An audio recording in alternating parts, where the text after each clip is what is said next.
நம்ம வேணான்னு தூக்கி போடுற பொருட்களில் தான் நிறைய சத்துக்கள் இருக்குது இல்லையா? குழந்தைங்கள்லேருந்து பெரியவங்க வரைக்கும் கொத்தமல்லி, கருவேப்பிலைன்னு மட்டும் இல்லாமல் பீட்ரூட், கேரட்னு காய்கறிகளையும் ஒதுக்கி வச்சு சாப்பிட்றாங்க இல்லையா? உங்கள் வீட்லேயும் இந்த மாதிரி நடக்குதான்னு மறக்காமல் கமெண்ட்டில் சொல்லுங்கள். சமையலுக்கு நம்ம தாளிக்கிறதுக்குன்னு ஒரு சில பொருட்கள் பயன்படுத்துவோம் இல்லையா? அந்த மாதிரி ஒரு பொருள் வச்சு தான் மெயினாக ஒரு டிஷ் இன்றைக்கி பார்க்க போகிறோம். என்னோட வீடியோஸ் எல்லாம் உங்களுக்கு பிடிச்சிருந்ததுன்னா மறக்காமல் லைக், ஷேர், கமெண்ட் பண்ணிவிட்டு அப்படியே நம்ம சேனலையும் சப்ஸ்கிரைப் பண்ணிக்கோங்க. தொடர்ந்து என்னால் வீடியோஸ் போட முடியல, சம் பர்சனல் ப்ராப்ளம்ஸ் இருக்கிறதுனால வீடியோஸ் கண்டினியூவாக என்னால் போட முடியல. ஸோ யாரும் தப்பாக எடுத்துக்காதீங்க. முடிஞ்ச வரைக்கும் நான் வீடியோ ஷேர் பண்ண ட்ரை பண்ணுறேன். வீடியோ ஃபுல்லாக ஸ்கிப் பண்ணாமல் பாருங்கள். இந்த வீடியோ உங்களுக்கு ரொம்ப யூஸ்ஃபுல்லாக இருக்கும்னு நினைக்கிறேன். என்ன ரெசிபி அப்படிங்கிறத வீடியோக்குள்ளே போய் பார்க்கலாம் வாங்க.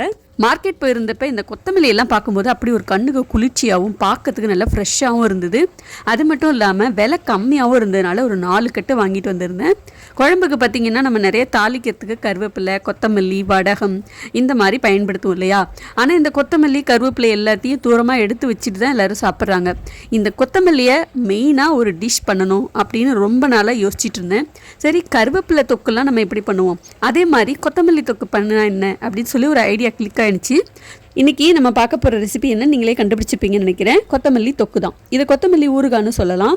4 கட்டு கொத்தமல்லி வாங்கிட்டு நல்லா இந்த மாதிரி ஆஞ்சி வச்சுக்கோங்க. சின்ன சின்னதாக தண்டு இருந்தாலும் ஒன்றும் பிரச்சனை இல்லை. நல்லா தண்ணியில் போட்டு அலசிட்டு தண்ணியெல்லாம் வடிகட்டிட்டு எடுத்து வச்சுக்கணும். இப்போது நான் எல்லாத்தையும் ஆஞ்சி எடுத்து வச்சுட்டேன். இப்போ இதில் வந்துட்டு ஒரு 2 சைஸு, அதாவது ஒரு நெல்லிக்காய் சைஸ் அளவுக்கு புளி எடுத்து தண்ணியில் ஊற போட்டிருக்கேன். இது ஒரு 1/2 மணி நேரம் நல்லா ஊறி இருக்குது. இப்போ கடாய் சூடு பண்ணிவிட்டு எண்ணெயெல்லாம் எதுவும் சேர்க்காமல் 1/2 ஸ்பூன் கடுகு, 1/2 ஸ்பூன் வெந்தயம், 2 ஸ்பூன் காஞ்ச மல்லி விதை சேர்த்துக்கோங்க. சேர்த்துட்டு காரத்துக்கு 2 வரமிளகாய் சேர்த்துக்கோங்க. உங்களுடைய காரத்துக்கு தகுந்த மாதிரி சேர்த்துக்கோங்க. சேர்த்துட்டு நல்லா அந்த மாதிரி வறுத்துக்கணும்.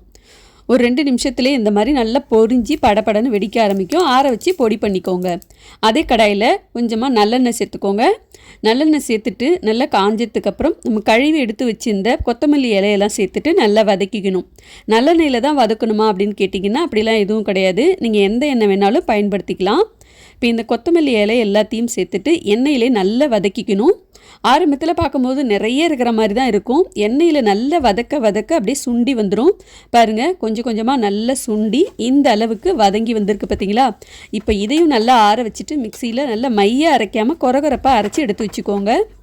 இப்போ அதே கடாயில் நல்லெண்ணெய் சேர்த்துக்கோங்க. நல்லெண்ணெய் சேர்த்து செய்யும்போது நல்லா வாசனையாக இருக்கும். நல்லெண்ணெய் நல்லா சூடானதுக்கப்புறம் 1/2 ஸ்பூன் கடுகு, ஒரு 10 பூண்டு பல்ல தோலோடவே சேர்த்து நல்லா இடிச்சிட்டு சேர்த்து நல்லா வதக்கிக்கோங்க.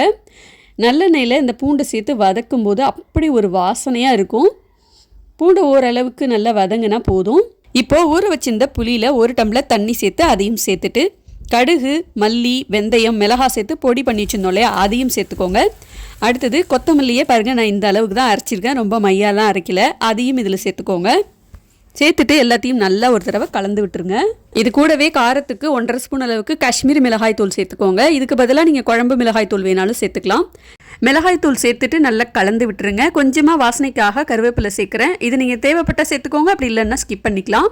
இப்போ இது நல்லா கொதித்து சுண்டி வரணும். இடையில ஒரு 10 நிமிஷத்துக்கு ஒரு தடவை நல்லா கிண்டி விட்டுருங்க, இல்லைனா அடி பிடிச்சிரும். சரியாக 30 நிமிஷம் கழித்து ஓப்பன் பண்ணி பார்க்குறேன். பாருங்கள், இந்த அளவுக்கு நல்லா கெட்டியாக தொக்கு மாதிரி வந்திருக்கு பாருங்கள். தொக்கு ரெடியான உடனே வீடே கம கமன்னு வாசனையிலே மணக்க ஆரம்பிச்சிருச்சு. ஓரத்தில் பாருங்கள், இந்த மாதிரி எண்ணெயெல்லாம் நல்லா தெளிஞ்சு வந்திருக்கும். இப்போ தேவையான அளவுக்கு உப்பு சேர்த்துட்டு நல்லா கலந்துக்கோங்க. அல்வா மாதிரி பாருங்கள், நல்லா கடாயில் ஒட்டாமல் நல்லா திரண்டு வருது. அவ்வளோதாங்க. கம கமன்னு வாசனையோட சூப்பராக இந்த கொத்தமல்லி தொக்கு ரெடி ஆகிடுச்சு. அப்படியே சுடு சுட சாதத்தில் போட்டு பிசைஞ்சு சாப்பிடும்போது அப்படியே அமிர்தம் மாதிரி இருந்துச்சு. ஸோ கண்டிப்பாக நீங்கள் இதை ட்ரை பண்ணி பாருங்கள். இந்த கொத்தமல்லியில் நிறைய ஊட்டச்சத்துக்கள்லாம் இருக்குது. கொத்தமல்லி, கருவேப்பிலையெல்லாம் வேணான்னு ஒதுக்கி வச்சு சாப்பிட்றவங்களுக்கு இந்த மாதிரி ஒரு தடவை செஞ்சு கொடுத்தீங்கன்னா, இது கொத்தமல்லியில் தான் செஞ்சுருக்கீங்க அப்படிங்கிறத அவங்களால கண்டுபிடிக்கவே முடியாது.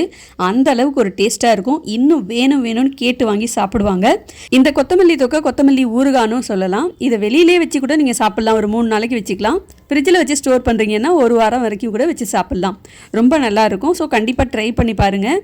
அது மட்டும் இல்லாமல் வெளியூர் போகிறவங்களுக்கு, அதாவது ரொம்ப தூரம் ட்ராவல் பண்ணுறவங்களுக்கு மதியான சாப்பாடுனா நம்ம புளி சாதம் இல்லை தயிர் சாதம் அந்த மாதிரி தான் செஞ்சு கொடுப்போம் இல்லையா? கொஞ்சம் வித்தியாசமாக சாதத்தில் இந்த கொத்தமல்லி தொக்கு போட்டு நல்லா கிளறி கொடுத்தீங்கன்னா ரொம்ப இஷ்டப்பட்டு சாப்பிடுவாங்க. அதுமாதிரி நல்லாவும் இருக்கும், கெட்டு போகாமலும் இருக்கும். ஸோ கண்டிப்பாக ட்ரை பண்ணி பாருங்கள். இந்த கொத்தமல்லி தொக்கை சுடு சாதத்தில் போட்டு பிசைஞ்சு சாப்பிட்லாம். அப்படி இல்லைன்னா சாம்பார் சாதம், ரசம் சாதம், தயிர் சாதம்னு எல்லாத்துக்கும் சைட் டிஷ்ஷாகவும் வச்சு சாப்பிட்லாம். ரொம்ப நல்லாயிருக்கும். சுட சுட சாதத்தில் இந்த கொத்தமல்லி தொக்கு போட்டு நல்லா பிசைஞ்சிட்டு இதுக்கு சைட் டிஷ்னு எதுவும் தேவையே இல்லை. நீங்கள் தேவைப்பட்டால் அப்பளம் வச்சு சாப்பிட்லாம், ரொம்ப நல்லாயிருக்கும். நல்லா பிசைஞ்சிட்டு ஒரு உருண்டை உங்கள் குழந்தைங்களுக்கு கொடுத்து பாருங்கள், ரொம்ப டேஸ்ட்டாக இருக்குது, இன்னும் வேணும்னு கேட்டு வாங்கி சாப்பிடுவாங்க. அந்த அளவுக்கு டேஸ்ட்டாக இருந்துச்சு. கொத்தமல்லி கருவேப்பிலையை தாளிக்கிறதுக்கு தான் நான் பயன்படுத்தியிருக்கேன், இது வரைக்கும் நான் அப்படி செஞ்சதில்லை அப்படின்னு நினச்சிங்கன்னா இந்த மாதிரி ஒரு தடவை கண்டிப்பாக ட்ரை பண்ணி பாருங்கள். கொத்தமல்லி தொக்கை நல்லா ஆற வச்சுட்டு இந்த மாதிரி ஒரு பாக்ஸில் போட்டு ஸ்டோர் பண்ணிவிட்டு வெளியிலே 3 நாளைக்கு வச்சு சாப்பிட்லாம். அப்படி இல்லைன்னா ஃப்ரிட்ஜில் ஒரு வாரத்துக்கு வச்சு சாப்பிட்லாம். ஏற்கனவே நம்ம சேனலில் கருவேப்பிலை தொக்கு, புளியோதரை பொடி இந்த மாதிரி ரெசிபிஸ்லாம் அப்லோட் பண்ணியிருக்கேன், தேவைப்பட்டால் செக் பண்ணி பாருங்கள். இந்த ரெசிபி உங்களுக்கு பிடிச்சிருந்துன்னா மறக்காமல் லைக், ஷேர், கமெண்ட் பண்ணிவிட்டு அப்படியே நம்ம சேனலையும் சப்ஸ்கிரைப் பண்ணிக்கோங்க. அடுத்த ஒரு வீடியோவில் பார்க்கலாம். பாய்.